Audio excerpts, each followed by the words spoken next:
It worked. There's no sign of movement anymore. Absolutely perfect. We'll get the insurance money and the inheritance will be ours. They forcibly dragged me into a car. Afterward, they cold-heartedly discussed their plan and quickly left the scene. My consciousness was hazy, but I wasn't completely out. My body was immobile, but my heart was burning with rage. That male voice was that of my husband, Michael. I swore to myself that I wouldn't meet such a pitiful end. I don't know what happened afterward, but the next thing I remember, I was lying in a hospital bed. Surprisingly, in the bed next to me was my husband, Michael, who seemed to be severely injured. My name is Sarah. I'm 46 years old, part-time worker by day and a housewife. I live a peaceful life with my husband, Michael, who is 4 years my senior. We have a daughter and a son, both of whom have already started their own families. My husband thrives as a business leader, and I have a specific role as the spouse of the CEO. However, I find joy in working hands-on rather than indulging in luxury, which is why I chose a part-time job. Our relationship was mostly peaceful, and I was dedicated to my household and job. He led a work-centric life, and although we didn't have much shared time, considering his position and responsibilities as CEO, it made sense. One calm day, I was hit by shocking news. My father was seriously ill and needed urgent hospitalization. He lived in a small town 2 stops away from us with my younger brother, his wife, and their children. My father had been a public high school teacher for many years and continued teaching part-time after retirement. Luckily, the hospital wasn't too far from my home. Considering my brother's young family, I decided to take on the primary role of looking after our father. Our mother had passed away a few years ago, and since then, my father livingly raised us siblings on his own. The weight of the news was devastating, and my heart was consumed with deep sorrow. Our children were already grown up, and I wanted my father to enjoy his remaining years in peace. But fate was cruel. His condition worsened rapidly, and just 3 months after being hospitalized, he passed away. In his final moments, he softly said, "Your mother is waiting for me on the other side. Don't worry about me." His funeral was attended by local residents, his former students, and colleagues, all commemorating his life. With gratitude, my brother, as the chief mourner, successfully conducted the funeral. Our father's portrait seemed to be watching over us with a gentle smile. After all the ceremonies, I headed home in a car driven by my husband, who empathized with my grief and comforted me. Honestly, I didn't know your father was such a beloved teacher to so many. Seeing so many tears and words of gratitude at the funeral made me realize how much of an impact he had. My dad was someone who tackled everything with passion. He gave his all, both in his job and at home. I never thought we'd lose him this soon. It's truly heartbreaking, but if there's any silver lining, I have a business trip scheduled for 3 days next week. Sarah, are you okay being alone during that time? I appreciate your concern, but I'll be all right. I'll be busy preparing for the memorial services and organizing the funeral. Maybe working through it will help me process everything. Understood. I'll try to return from the trip as soon as possible. I'm planning to attend the memorial services, so hang in there until then. Michael's job, especially recently, has become much busier, with unexpected business trips on the rise. Given his tight schedule, sometimes his secretary delivers necessary documents and luggage to our home. One evening, as I was returning home tired from work, I unexpectedly ran into his secretary at our front door. Trying to ease the moment's tension, she exchanged the following words with a gentle smile. Actually, the boss left behind an important document, and I've come to deliver it. I sincerely apologize for inconveniencing you, especially since you're busy with work. In reality, it's my husband's oversight that caused this, and I truly apologize for the trouble. With your busy schedule, do you handle both supporting the boss and household tasks by yourself? Yes, I believe it's my role to support my husband. I'm always grateful for that. At that moment, I noticed a subtle expression on the secretary's face. I wondered how she felt about my husband mobilizing staff for his mistakes. Later, I pointed it out to my husband. You should solve work mistakes on your own. Let me know if you need help. I'll be there. I understand. I just relied on the staff because you seemed busy. I'll be more careful next time. Time passed and life remained busy. Soon, the 49th day memorial service for my father came, and afterward, his will was unsealed. My father had diligently saved from his teacher's salary. However, my late mother was the only daughter of a wealthy family with a significant inheritance. The will reflected my father's character and values. My brother and I were to evenly split the inheritance from our mother. He also wished for his remaining retirement fund to be donated to educational support for orphans. respecting his wishes. We decided to leave the legal details to an experienced attorney. My husband was present when the will was read. He seemed to be hearing for the first time about my mother's significant assets, and his surprised expression was unforgettable. A few days passed, and I was alone at home. My husband was away on business and wouldn't return for at least 3 more days. When my father was in the hospital, I was engrossed in his care. Now, with none of that daily hustle, I spent days in quiet reflection. One day, I was reminiscing about precious moments with my father. As memories overlapped in my mind, night crept in. Feeling suddenly hungry, I headed to the kitchen. Preparing a meal just for myself felt a bit bothersome. So, I decided to grab a ready-made lunch from a nearby convenience store. As I stepped out and walked outside, I noticed the wet streets from the rain that had just stopped. Each time my sandals-clad feet stepped into a puddle, a cold sensation shot up from the soles. The convenience store in my neighborhood wasn't too far away, so I arrived in just a short time. As I entered through the bright automatic doors, worrying about slipping, I went to the aisles to look for a lunchbox. The store's lighting was bright, and pleasant music played in the background. As I passed by a few nighttime shoppers, my mind gradually returned to reality. Suddenly, a memory flashed through my mind. It was of me in my kitchen, placing a kettle filled with carefully measured water on the stove. "Oh no," I exclaimed, recalling that I'd left the gas stove on. After quickly paying for my items, I hurriedly left the store and headed back home. I wasn't sure how much time had passed since I'd left home, but the water in the kettle might have already boiled or perhaps even evaporated. The fear that the boiling water might have extinguished the flame, and gas could be filling the room, that crossed my mind. Also, if all the water had evaporated, the overheated kettle could have started a fire. I thought about calling the gas company immediately to turn off the gas supply, and frantically searched for their number on my phone. I was so absorbed that I didn't notice what was happening in front of me. Suddenly, I was hit by a car speeding down the road. Its headlights were off, and the world seemed to plunge into darkness in the shock of the moment. As I was forcefully thrown onto the ground, the sharp pain made it difficult even to breathe. Lying face down, I could vaguely see the wet asphalt and the car's wheels that had come to a stop. Then, I saw people quickly getting out of the car, hoping someone would help, but I overheard next was utterly shocking. It worked. She is not moving. Great. Everything went as planned. We can get the insurance money and the inheritance too. Now, you head straight home. I'll handle the car here. Understood. Just make sure there's no evidence left in the car. Of course. Please take my handbag with you. As I overheard this unexpected conversation, the two of them quickly left the scene. Despite being unable to move, my heart was filled with intense anger. That deep voice was unmistakably my husband's. I can't end my life in such a disgraceful way, I thought desperately. My body felt as heavy as lead, and on this quiet, dark road, getting the attention of a passerby seemed nearly impossible. As my feelings of anxiety and danger grew, I heard a distant voice coming from the phone in my hand. I mustn't die here, I thought, gathering all my strength. I'm sorry, but we still don't have clear information about your situation. Can you provide your address and more details?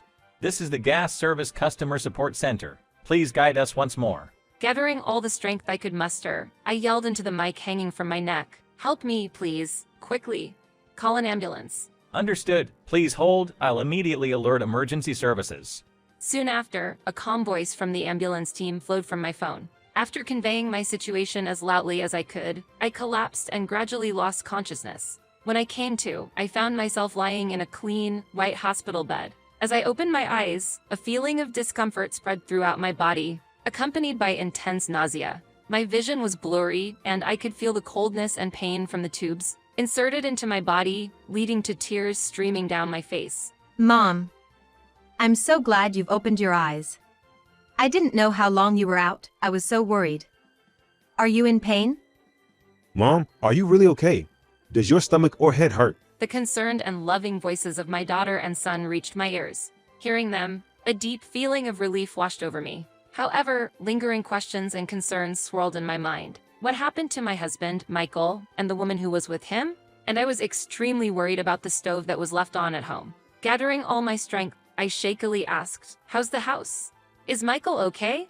My daughter and son exchanged glances, seemingly deliberating on how to respond. After a brief pause, they spoke. The house, as I had feared, had suffered significant damage from a fire. Astonishingly, Michael had returned home unexpectedly that night for some reason. He too was rescued, but was said to be severely injured. Almost simultaneously with the news of the house fire, My children were informed that I had been in an accident and was in the hospital. In the wake of these dual shocks, they had rushed to my side. Faced with this reality, I remarked with a mixture of surprise and ironic laughter, "So, Michael is severely injured? And the cause of that fire?" This unexpected laughter left my children with looks of astonishment. Upon further inquiry, I learned that Michael was also being treated in this hospital, and he was resting in the bed right next to mine. My in-laws were anxiously waiting in the corner of his room. At the sound of my sudden voice, they rushed to my side in alarm. There was a look of surprise and concern on my mother-in-law's face, and she called out to me. "Sarah, what happened? Is something wrong? Do you have any idea?" My father-in-law also furrowed his brow and threw a questioning look at me. Michael is in such a state that he can't even talk right now. Why are you laughing so brightly? My children quickly defended me against the accusations and questions from my in-laws. Grandma, Grandpa, Mom isn't completely well yet. She might be confused. Hearing this from the children, the in-laws understood that I was under a lot of stress and immediately called for a doctor. When the doctor arrived and saw my agitated state, he decided to administer a sedative, which sent me into a deep sleep once again. In that sleep, I had a vivid dream. In the dream, a younger version of me and my late father appeared. As dawn broke, my father, who was always caring and gentle, would shake me gently so I wouldn't be late for school. He always looked out for me, especially after the death of my mother. In the dream, I wanted to sleep a little more. But suddenly, his expression changed. He shouted, "Wake up now, Sarah." When I opened my eyes, I saw my husband's trusted secretary standing next to my bed.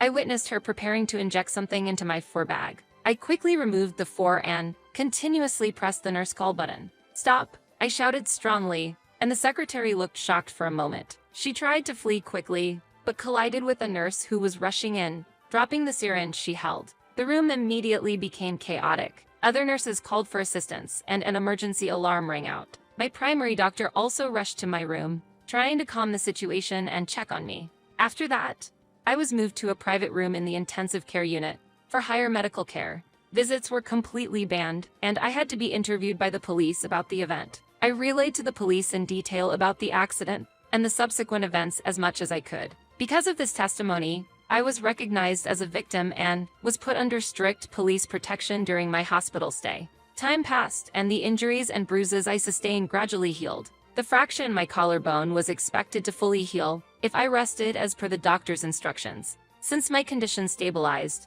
I was moved to a regular hospital room. Behind this was information that my husband, Michael, the main culprit of the incident, and his secretary, believed to be his accomplice, were arrested and under police investigation. I received a detailed report on the events that occurred while I was under special care from my younger brother who had visited the hospital out of concern for me. When Michael's secretary broke into my room, she claimed she had an important message from Michael and entered. It was suspected that her goal was to harm me, who was in the bed next to him. After causing a commotion in the room, she was temporarily restrained by hospital staff and reported to the police. However, she refused to give any statement to the police. As for Michael, he suffered severe burns on his throat, making it extremely difficult to breathe and speak, but his health was showing signs of recovery faster than I had imagined. In fact, it seems he was granted discharge from the hospital before me. However, the joy was short-lived as I was informed that he was arrested shortly after being discharged. Michael vehemently argued that what I testified to the police was baseless and nonsense. However, the police found unexpected evidence that supported my claims. It was a recorded phone call I made to a gas company's customer service center right before the accident. My words were precisely recorded in the call, connected as an emergency, and it became the evidence for this case. Regarding the vehicle suspected of injuring me, surveillance footage from a nearby convenience store confirmed that the car had been stolen. Based on this information, the police investigated a criminal organization misusing cars, revealing Michael and his secretary's involvement. Concerning the fire at our home, the kitchen area suffered the most damage. Initially, it was believed to have been caused by my negligence. However, a handbag containing the secretary's ID found in the remnants suggested a possible connection between Michael and the secretary. My brother was deeply concerned that I faced such a significant challenge just after losing our father. He became my emotional support and played a crucial role. After everything that happened, my children came to the hospital room to comfort me. In their eyes, I could see the deep anger and sadness towards their father, my husband Michael.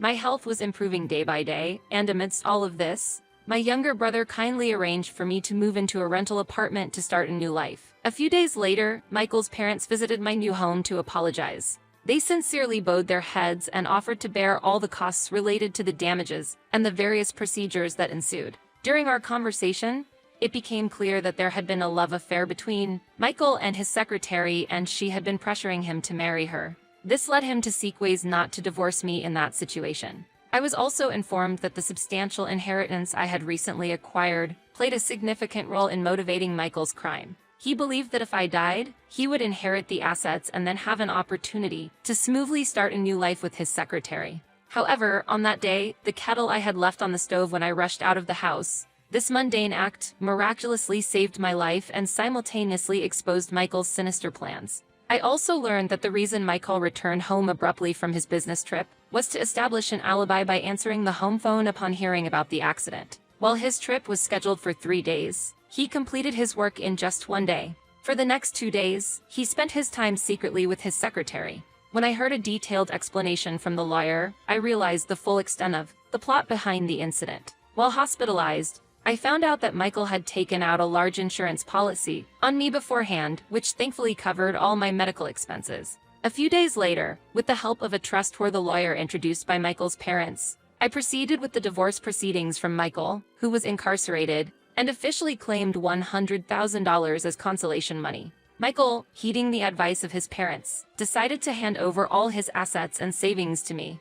As for the secretary involved in the incident, I demanded $40,000 as consolation money and $30,000 as compensation for the emotional and physical damage she caused. It's unclear how much she can afford, but I intend to legally seize her assets to ensure I retrieve that amount. I have no intention of associating with my ex-husband, a criminal, anymore. However, as a mother of their children, I feel a responsibility and deep sympathy for what their father did. While my physical injuries are healing day by day, the emotional scars from this incident remain deep. I plan to take a break from work and go on a long vacation to heal. Certainly, there were elements of chance in the fact that I survived, but I strongly feel now that I might have been protected by some higher power or force. Lastly, I think back to my late father's words. I'm convinced his will and love saved me from this ordeal, and I deeply wish to live my life cherishing it in honor of my father's wishes.